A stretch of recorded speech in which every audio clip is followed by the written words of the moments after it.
आज आम्ही इथे पाणी दौरा केला। त्यासाठी निमित्त मोरे साहेब होते, स्थानिक नगरसेवक, त्यानंतर पेनकर होते, आमचे गुटे साहेब, एसीपी त्यांना सगळ्यांना बोलवलं होतं आणि आमचे वॉर्ड ऑफिसर वगैरे सगळ्यांना बोलून घेतलं होतं आणि पाणी दौरा केला।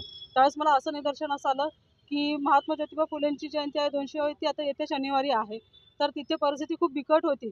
ती मी त्यांना सांगितलं, की तो पूर्ण मला स्वच्छ करून पाहिजे, त्याची डागडुजी केली पाहिजे, तिथे जे पार्किंग केल्या जातात त्या गाड्या हटवल्या पाहिजेत, त्या मला तिथे नाही पाहिजेत म्हणून मी असं त्यांना सांगितलं, स्ट्रिक्टली वॉर्न केलेलं आहे।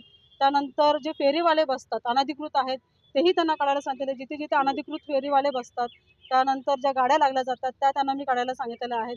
त्यानंतर आम्ही इथे बाबासाहेबांची आता येत्या 14 एप्रिलला जयंती आहे डॉक्टर बाबासाहेब आंबेडकरांची, ते इथे मी पाहणी केली तर इथे तीच परिस्थिती आहे।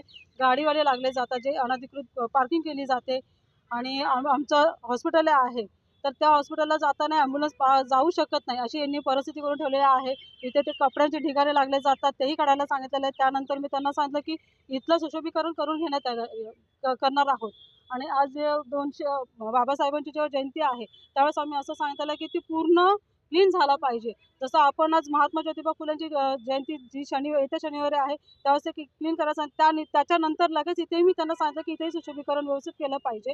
व्यवस्थित असा कार्यक्रम त्यांचा पार पडेल याची मी नक्कीच हमी घेते।